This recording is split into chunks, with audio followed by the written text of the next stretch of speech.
Yes, remaining questions of optional exercise, coordinate geometry. I have only oral discussions and calculations you have to done of your own.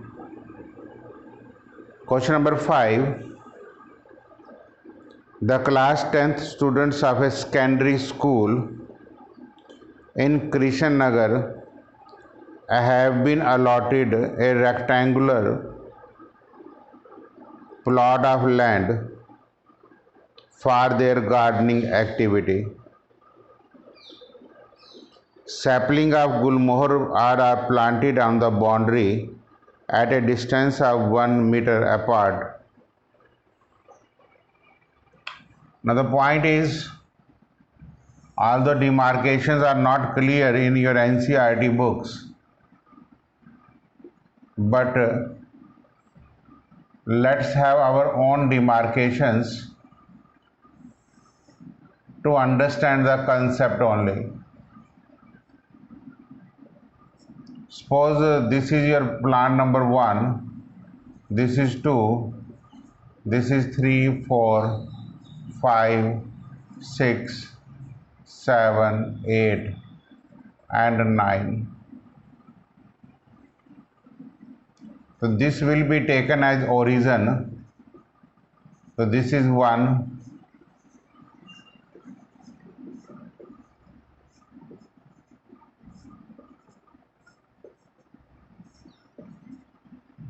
Now if you consider AB as x-axis and AD as y-axis,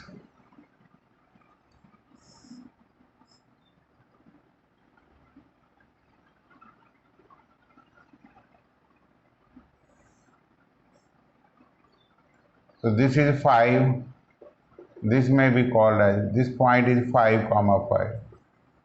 This point may be called as 2, 3. This point may be called as 2, 6. This is actually the way of demarcations. Taking A as origin, find the coordinate of the vertices. Books वाली figure मुझे clear नहीं है, इसलिए मैंने concept समझाने के लिए आपको अपनी फिगर दे दी है।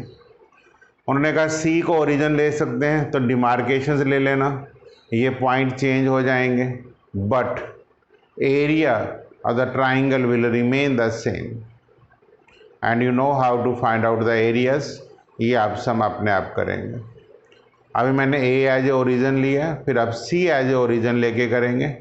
मीन्स सी ओरिजिन लेंगे तो पॉइंट चेंज हो जाएंगे। सी डी को आप एक्स एक्सिस ले लेना, सी बी को वाई एक्सिस, तो ऐसे पॉइंट्स ड्रॉ कर लेना। तो जो जो इनके नाम्स आएंगे उसी हिसाब से आप एरिया कैलकुलेट करेंगे तो आंसर सेम रहेगा। इन्हें पूछा आर कैलकुलेट द एरिया, आप पूछेंगे कि व्हाट डू यू ऑब्जर्व, आप कहेंगे area is same. Question number 6 को मैं समझा देता हूँ। 3 वर्टिसेस ऑफ ए ट्राइंगल्स दिए हुए हैं, क्योंकि इसमें सिर्फ मैं कोई कैलकुलेशंस नहीं समझा रहा हूँ, आपको कॉन्सेप्ट स्टेटमेंट समझाने की कोशिश कर रहा हूँ। ए बी एंड सी एक ट्राइंगल है। ए के coordinate 4, 6, the coordinate of B is 1, 5 and C is 7, 2.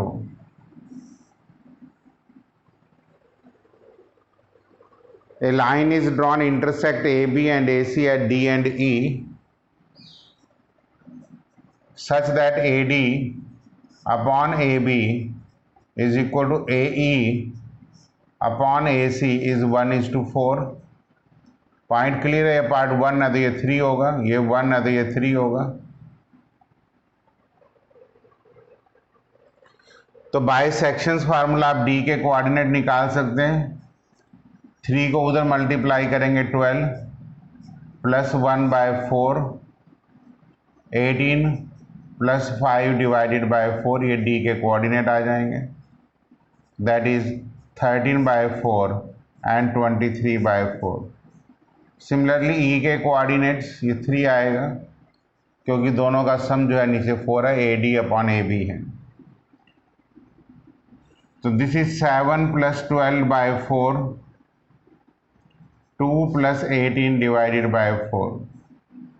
ई के कोऑर्डिनेट 19 बाय 4 एंड 20 बाय 4। जो कैलकुलेशंस करके आपको पता है कि 5 के करीब आ जाएगा। अब एरिया ऑफ ए ट्राइंगल निकाल लीजिए, खुद ही निकालेंगे आप, I am not doing it. A D ई निकाल लेंगे और ए बी सी। वैसे भी आपको पता है बाय बी पी टी दोनों ट्राइंगल सिमिलर हैं। अगर दो ट्राइंगल सिमिलर हैं तो उनका जो रेशियो होता है, पीछे आप थ्योरम पढ़ चुके हैं कि area of a triangle A D E upon area of a triangle A B C, जो रेशियो होगा वो 1:16 होगा, क्योंकि ये साइड 1 है, टोटल साइड 4 है। तो बिना कैलकुलेट करे भी आप बता सकते हैं, पर इन्होंने क्वेश्चन में पूछा है कैलकुलेट द एरिया, तो एरिया निकालना ही पड़ेगा। अपने मेथड से एरिया निकालिए, आंसर्स आ जाएंगे। ए डी ई का निकालो, और यही A D upon A B मैंने सिमिलर ट्राइंगल में भी आपको कॉन्सेप्ट समझाया था, वहीं पे कॉन्सेप्ट यहाँ पे दोबारा आ गया। तो ये क्वेश्चन नंबर 6 है। Let's have a discussion on question number 7।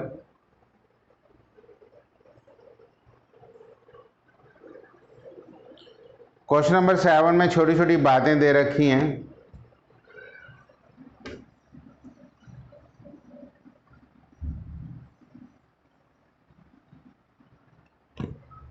Means A B सी आपको ट्राइंगल के वर्टिसेस दिए हुए हैं। ये ए है, ये बी है और ये सी है। Means 4,2, 6,5 and 7,2। डी जो है मीडियन है, मीडियन जो होता है मिड पॉइंट होता है। It mean it's coordinate will be 13/2 and 7/2। Divide in a ratio 1:1। पहला तो इन्होंने यही पूछा है। एंड फिर आपसे ये पूछा है कि P कोई पॉइंट है, this divide in a ratio 2:1, then what is the coordinate of D? तो नेचुरली 13 + 4 डिवाइडेड बाय 3।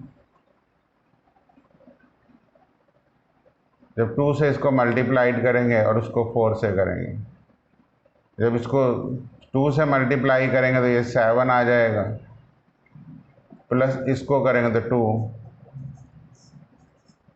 तो P के कोऑर्डिनेट 17/3 एंड 3।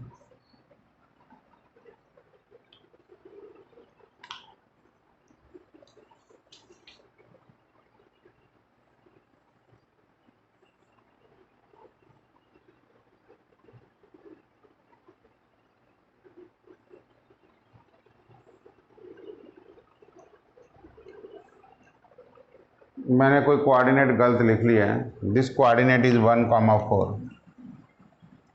करेक्शंस कर लेते हैं। तो दिस इज 7/2, 9/2, दिस इज 7 और this is 9। Answer is 11/3 and 11/3। Similarly उसने अदर केसेस का है, वो भी आप कर लेंगे।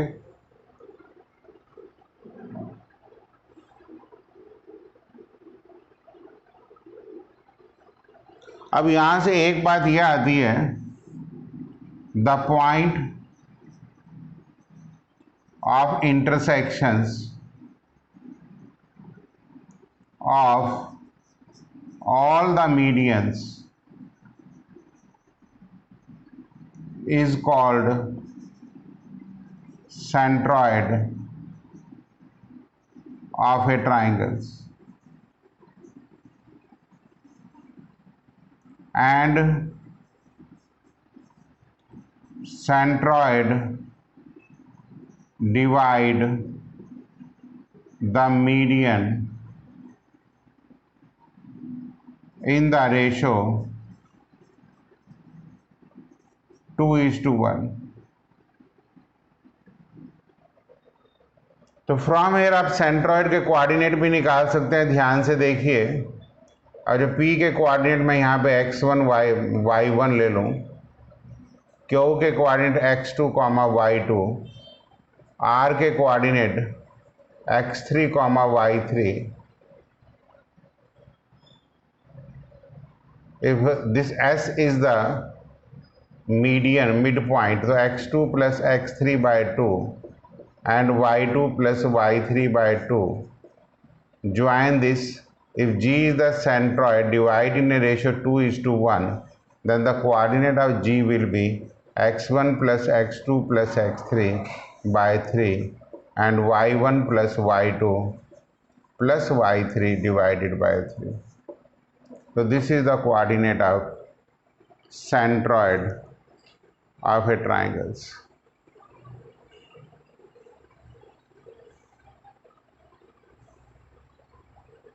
This will be called as coordinate of the centroid of a triangle. So this is the formula. Few questions may given in exemplars. तो मैंने ये फार्मूला भी ड्राइव करा दिया, सेंट्रॉइड का नाम भी दे दिया, फिर भी क्वेश्चन को दोबारा पढ़ के आप कर लेना। क्वेश्चन नंबर 8 है ABCD is a rectangle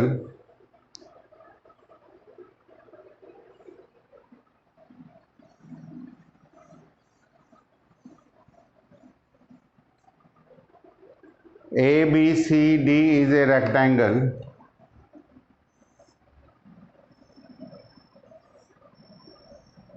the coordinate of A is -1, -1, B is -1, 4,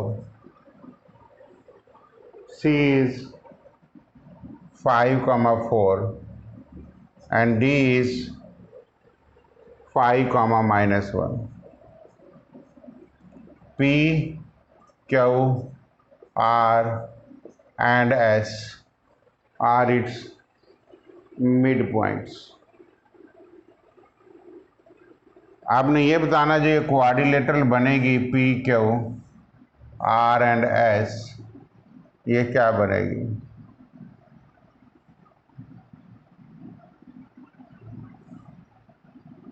देखिए the mid point this will be -1 and 3/2, this will be 2 and 4, this will be 5, 3/2 and this will be 2, -1.